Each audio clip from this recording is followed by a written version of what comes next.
के लिए राजसूय यज्ञ प्रारंभ किया था। भीमसेन व अर्जुन सहित श्री कृष्ण भगवान ने स्वागत पूर्वक अतिथि राजाओं को रतन रसियों का यज्ञशाला में ठहराया। मोतियों की झालर से वह शाला इंद्र भवन के समान सुबोधित हो रही थी। उस समय वह कुरुनंदन दुर्योधन ने पादारण किया।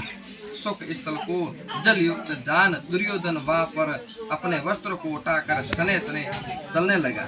यह देख द्रौपदी आदि रानियों हंसने लगी। दूसरे स्थान पर जल युक्त स्थान को तल समझकर दुर्योधन की बुरी तरह गिर पड़ा। तब तो सभी ऋतिगण राजा लोग तथा समस्त रानियों हंस पड़ी। सबको हंसते देखकर दुर्योधन अत्यंत कुपित होकर मामा शकुनी सहित वहां से लौट गए, क्योंकि मामा शकुनी ने यही सलाह दी कि क्रोध को त्याग कर अपने कार्य को देखो और यहाँ से शीघ्र ही घर चलो। अंत मामा की सलाह मान शीघ्र दुर्योधन हस्तिनापुर चला गया। यज्ञ समाप्त होने पर सभी अतिथि राजा अपने अपने घर चले गए। घर पहुंचने पर दुर्योधन ने युधिष्ठिर आदि 5 पांडवों को जुए के लिए आमंत्रण किया और जुए में उसको सबका राज्य धन ग्रह तथा संपत्ति आदि सब जीत लिए। पाप रहित तो पांडवों का सब कुछ जीत कर उन्हें मोरावास दे दिया। लोग द्रौपदी सहित वनवासित वनों में निवास करने लगे।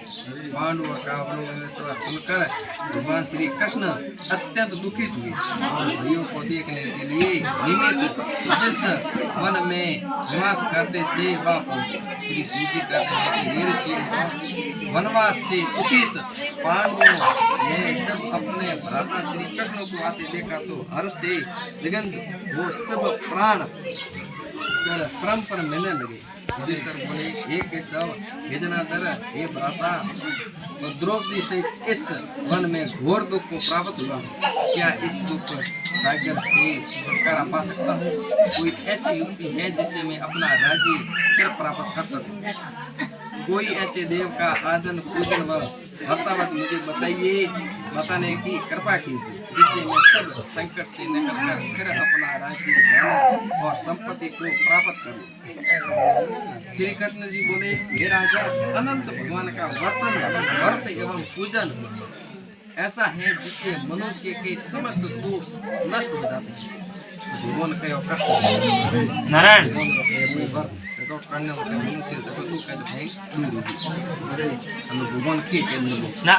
भाद्रपद के शुक्ल पक्ष की चतुर्थी को ये व्रत किया जाता है, जिससे अनुष्ठान से ही अनेक कष्टों से मुक्ति को जाती है।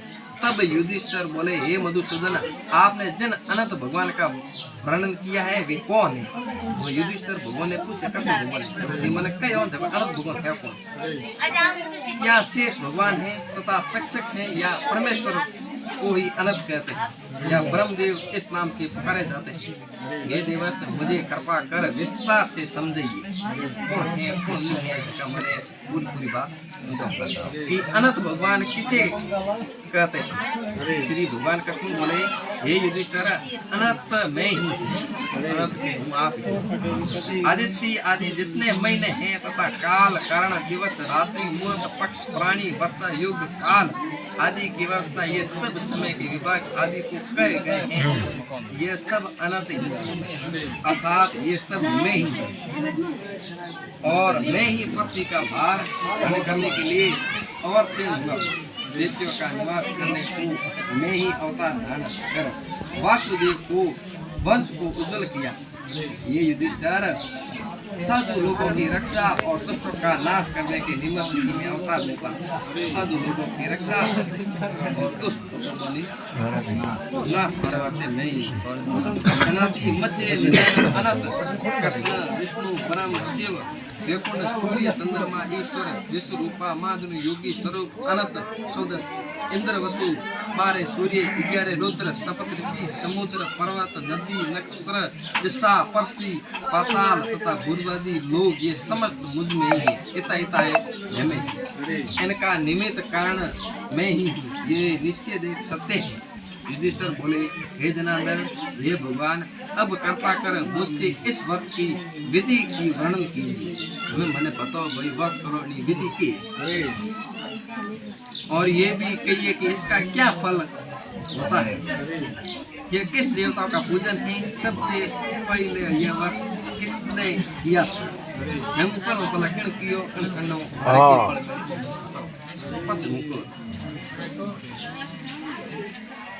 श्री भगवान कृष्ण बोले ये दुष्टारा सतयुग के मध्य में ब्राह्मण रहता था। सतयुग में एक ब्राह्मण जिसका नाम सुमत था, उसका विवाह वस्तिक गोत्री भगु की कन्या से हुआ।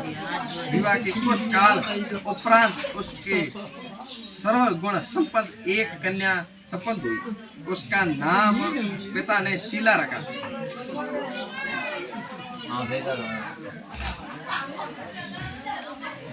शीला धीरे धीरे बड़ी होने लगी। उस समय उसकी माता ज्वर से ग्रस्त हो गई और काल के वशीभूत वो नदी में गिर कर मर गई। तब उस सुमुत ब्राह्मण ने दुखशीला नाम की कर्का ब्राह्मण कन्या से दूसरा विवाह किया। वो मनपाला ब्याह की मैंने तब नदी में कन्या लाम को मर गई। मैंने पेड़ भड़क की पर दुखशीला तो भाषी अत्यंत दुष्ट प्रकृति व बुरे स्वभाव वाली थी। देर को ब्याह को जो कि मैंने घराड़े पूरी हवा मैंने भूग लो मैं करतो आवड़ ये नहीं हरे को घड़ा शीला पिता के घर में पूजा आदि किया करती थी। वह खम्भों व दीवारों पर विविध रंगों से शंख पद्म तथा स्वादिक आदि बनाती रहती थी। इस प्रकार खेल कूद में उनकी परमावस्था व्यक्त हुई और युवता में उनकी पदार्पण किया। कन्या को युवा देख सुमत उनके लिए योग्य वर मिलने की चिंता में दुखित रहने लगे। होले होले बात बड़ी मोटी हो गई क्योंकि बिना पछ चिंता लगाने लगे बीमार बड़ी मोटी हो गई। मैंने ऊपर जाता क्या इच्छा सुमित के घर आए। विवाह करने की इच्छा सुमित के घर आए। सुमित ने अपनी इच्छा प्रकट की कि मैं तुम्हारी कन्या से विवाह करना चाहता हूँ। गिरे मैंने गिरे वो आए तो क्या तुम्हारी कन्या क्या। ब्राह्मण सुमित बहुत प्रसन्न हुआ और उसके ग्रह सूत्र की विधि के अनुसार शुभ दिन शुभ नक्षत्र में अपनी कन्या का विवाह कुंडियन ऋषि के साथ कर दिया। ऋषियों ने मंगल ज्ञान करे। ब्राह्मणों ने स्वादिष्ट वासना अनुसार किया तथा बंदी सजनों से विराधन देखाने जब विवाह की सभी विधि संपूर्ण हो गई तब सुमित ब्राह्मण ने पत्नी से कहा कि जमाई को कुछ दहेज आदि देना चाहिए। अरे आप घराड़ी कहीं दहेज की बात सुन वह दुष्ट अत्यंत कुपित हुआ और धन आदि आभूषण सब एक संदूक के अंदर बंद करके रख दिए। बात करी बहन का अपनी घराड़ी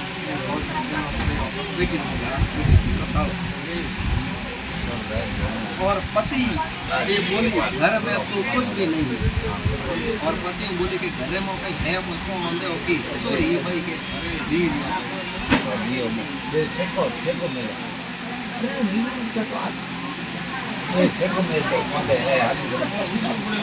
कहीं कुछ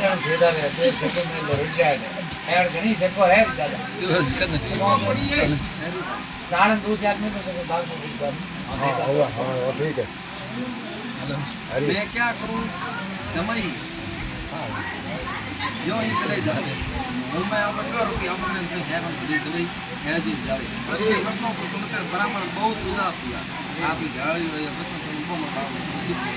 और उदास हो पत्नी सहित रथ में बैठकर चल दिए। आज नहीं खाली आदि भजन पदार्थ भोजन प्रांत बसा था वह रात में खाने को जमाई के साथ ब्राह्मण ने रख दिया। यमुना किनारे पर पहुंचकर पूर्णी ऋषि नित्य कर्म की होने के लिए चल दिए। उधर वही नदी के किनारे शीला ने देखा कि बहुत ऋषियों ने दूध बाल बाल कपड़े पहने मध्य हमें अनंत भगवान का पूजन करें और ठीक दिन के पास देखे नदी किनारे चतुर्थी का दिन उन्हें देखा शीला ने उनके निकट और उससे बोली हे बहनों तुम खुश हो ये बहनों आप किस देवता का व्रत एवं पूजन कर रही है। उसके प्रश्न के उत्तर वे ही इसके बोले, ये बहन, ये व्रत अनंत व्रत कहलाता है। हम लोग अनंत भगवान का पूजन कर रही हैं। ये सुन शीला ने कहा, मैं भी ये व्रत करूँगी, मैं भी करूँगी। कृपया कर ये बताए कि इस व्रत का क्या विधान है, इसमें किसकी पूजा की जाती है और क्या दान किया जाता है। तब स्त्रियों ने कहा, हे बहन, एक सिर जो फल का पकवान बनाकर आधा ब्राह्मण को खिलावे और आधा आप यथाशक्ति श्रद्धापूर्वक दक्षिणा दें। यह व्रत किसी नदी के तीर करना चाहिए तथा वही भगवान की कथा के शेष नाग बनाकर उसकी गोद में रखी, फिर स्नान से का पूजन करे। धूप दीप पुष्प नीम तथा भगवान से का पूजन करे। तपस्यात लिंग में और उससे 14 ग्रंथि लगाकर भगवान के आगे रखे। फिर उस भगवान का ध्यान करके स्त्री अपनी दाई भुजा में बांध। यदि पुरुष पूजन करे तो दाई भुजा में बांध ले। दूत बांधने समय यह मंत्र पढ़े, हे वासुदेव, इस संसार समुद्र में डूबी रही हूँ, आप मुझे उबारिए। आप इस अनंत रूपी दूत से विराजमान हैं, आपको बारंबार नमस्कार।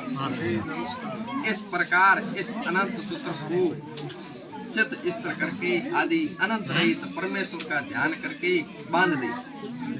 हे बहन, यदि व्रत का विधान है, भगवान श्री कृष्ण बोले, हे युधिष्ठिर, इस प्रकार उन स्त्रियों ने मुख से व्रत का संपूर्ण विधान सुनकर शीला अत्यंत प्रसन्न तथा 14 गांठ लगाकर वह व्रत उससे अपनी भुजा में बांध लिया तथा व्रत भी जो मार्ग के लिए भोजन बांधा था उससे आधा ब्राह्मणों को खिलाया और थोड़ा सा आप खाकर पति के साथ रथ में बैठकर चली दी। पति के घर पहुंचने पर उसे सुंदर शुभ शकुन हुए। व्रत के करने से उसके या धन धान्य यौन व सब की वृद्धि हुई। वह सदैव मणियों से करंधनी व कमंडली आदि से शोभायान रहती थी। वह इतिथि सत्कार एवं पति परिणाम सदैव कार्यों में लगी रहती और अपने पति को सुख रखती। एक दिन वह बैठी थी कि ऋषि की दृष्टि उस डोरे पर पड़ी। कौंडिन्य ने ऋषि ने पूछा, हे शीला, हे शीला, ये डोरा तुमने क्यों बांधा है? इसका क्या हैसियत? जरा तो मुझे अपने वश में रखना चाहिए।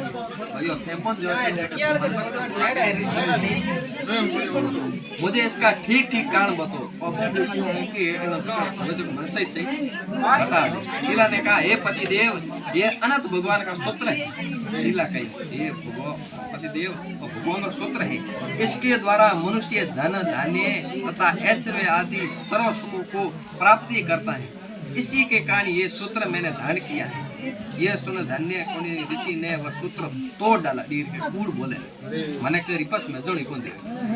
उसे फटकारते हुए बोले, हे दुष्टा, वह कौन अनंत भगवान है? और दोस्त अनंत भगवान कौन है जिसके विषय में तुम बकवास कर रही है? जगह बारे में तुम मन बताओगे। कौंडिन्य ने यह अनंत सूत्र अग्नि में फेंक दिया। किंतु शीला ने झपट कर उसे उठा लिया और दूध पात्र में डाल दिया।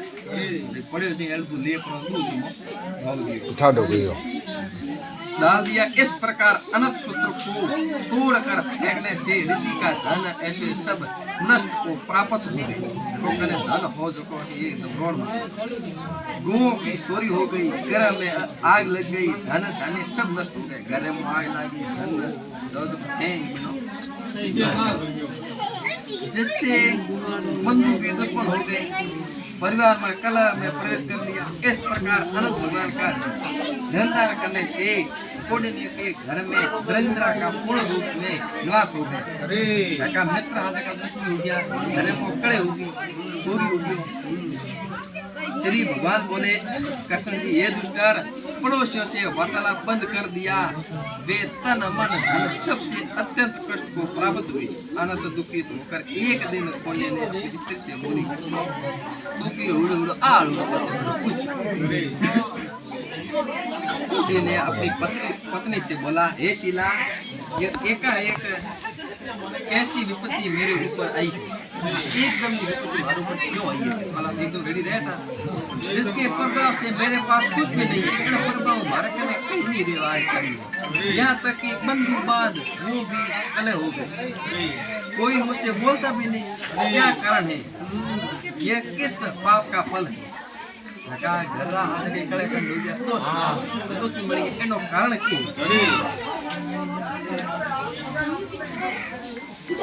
किस पाप का फल है? क्या तुम कुछ बता सकते हो? अब किस प्रकार मेरी स्थिति में सुधार आए? तुम मुझे कहीं बता सके?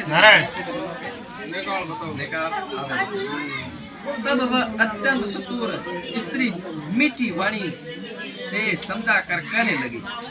शीला बोली, हे पति देव श्रेष्ठ, उस दिन जो आपने अनंत सूत्र तोड़कर फेंक दिया था और अनंत भगवान की अब शब्दों में निंदा की थी, उसी का ये दंड भुगतना पड़ा। कहीं को दे अरे आतरे ठीक है क्यों थोड़ी और ये बात मेरी पड़ी।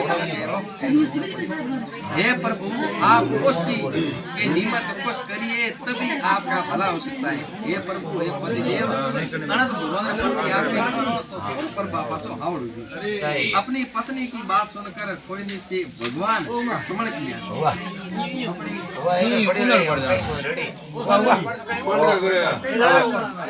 अरे कई कोण रेडी जायडो बिगई बाल्टी उंदला उडी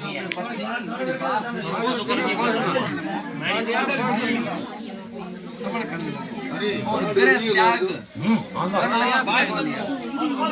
शीला घरे बात वनवास में तपस्या करने लगे। रात दिन यही विचार करता कृपा से मुझे आए, यह धन की इसका कारण हुआ, उसी से मुझे सुख प्राप्त हुआ। मैं खूबी बात करी मन उसी तरह अनेक प्रकार की चिंताओं करते हुए मैं वन वन में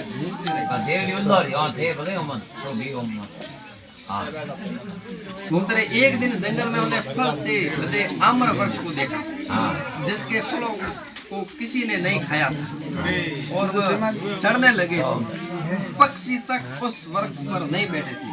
कुंडी ने उस वृक्ष से पूछा, भाई मंदिर में भिड़ो पेड़ नहीं तो कहीं खादो नहीं, कोई सीढ़ी भिड़ मत आवे जन्मो दाप हम पेड़ ने पूछे। वृक्ष से पूछा, तुम्हें अनंत भगवान को कहीं देखा है? पेड़ ने पूछे, बिना कुंडी ने अनंत भगवान को कहीं देखा है? यदि देखा हो तो कृपा कर मुझे कहे। तब वृक्ष बोला, हे ऋषि जी, मैंने कभी भी अनंत भगवान को नहीं देखा। तब तो ऋषि अत्यंत खिन्न हो गए। ये तो कहने का अटकी मंदिर में दुखी हो गए। हृदय से बात चल दी। श्री भगवान बोले, हे युधिष्ठिर, इस प्रकार वृक्ष से अनंत भगवान का पत्ता न मिलने पर खिन्न मन कुंडी ने आगे बढ़ी और हृदय में तीव्र इच्छा यही लगी हुई थी, किस प्रकार अनंत भगवान का साक्षात्कार हो। मंदिर में आई लगड़ी भाई तो हम जंगल मैंने कह जी को तो मन में जीर में इसी आशा में वन मन में भ्रमण करते हुए फिरते अकस्मात उन्हें एक गौ का दर्शन हुआ। बसड़ा सहित थी, गाय दी थी। कुंडी जी ने उससे भी वही प्रश्न किया कि हे गौ माता, क्या तुमने अनंत भगवान को कहीं देखा है? तब गौ बोली, हे विप्र, मैं नहीं जानती कि अनंत भगवान कौन है। गाय को देखना तो दूर की बात है। ऋषि वहां से आगे बढ़े तो क्या देखते हैं, एक बैल घास चर रहा। कुंडी ने पूछा, हे वत्सव, क्या तू भी अनंत को जानता है? क्या कभी तूने उसका दर्शन किया है?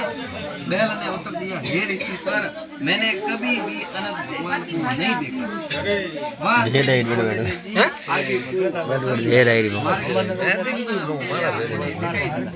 जिसमें सुंदर सुंदर कलम और कमोद खिले हुए थे, जिससे उसकी शोभा और भी बढ़ रही थी। अनेक प्रकार के पक्षी जैसे चकवा, चकली, उगले, सारस, उसमें जल क्रीड़ा का आनंद ले रहे थे।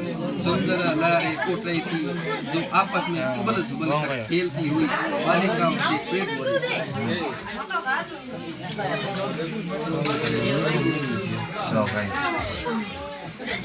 उन तलियों को देखकर कौन बोले, हे पुरुषोत्तम क्या तुमने अनंत भगवान को देखा है? यदि देखे हो तो कृपा कर मुझे बताइए। ऋषि जी का प्रश्न सुन पुष्करणियों ने बोले, हे ब्राह्मण श्रेष्ठ, हम नहीं जानते हैं कि अनंत भगवान कैसे हैं, क्योंकि हमने उन्हें कभी नहीं देखा। बेसारे ऋषि हर बार अपने प्रश्न का उत्तर नरात्मक का रूप पाकर बड़ी दुखी वो फिर आगे को चल दिए। चलते चलते रास्ते में उन्हें एक गधा मिला। गधे से भी उन्हें अनंत को पूछा, किंतु गधे का वही उत्तर मिला था सबने जी। अब तो अनंत निराश हुए। कौंडिन्य जी आगे बढ़े चले जा रहे थे। कुछ आगे बढ़कर उन्हें एक हाथी मिला। हाथी से भी उन्होंने पूछा, हे गजानन क्या तुमने अनंत भगवान को देखा? हाथी ने उत्तर दिया, हे ऋषि मैंने अनंत को कहीं नहीं देखा।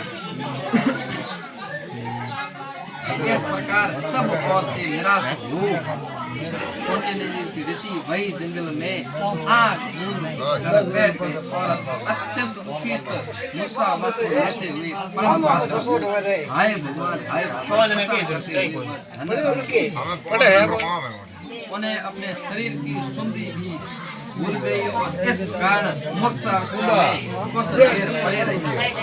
जब चेतने आए फिर अनंत करते हुए उठे पहले और यह प्राण लिया कि अब अपने शरीर को छोड़ दूंगा बिना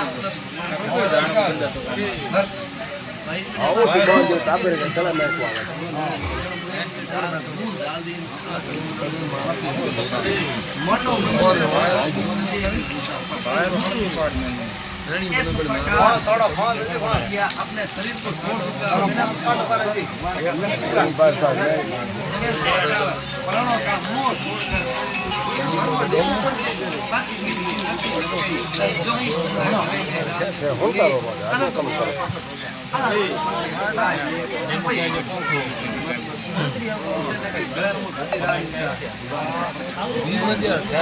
एक वृक्ष ब्राह्मण का रूप के निकट और अनंत प्रेमी वाणी से पंडित का हाथ बोले, हे विप्र मेरे साथ ऐसा कर और पंडित ये एक पर्वत की कंदरा में चले गए। पंडित जी ने देखा कि वहाँ एक सुंदर पुरी जहाँ बहुत से स्त्री पुरुष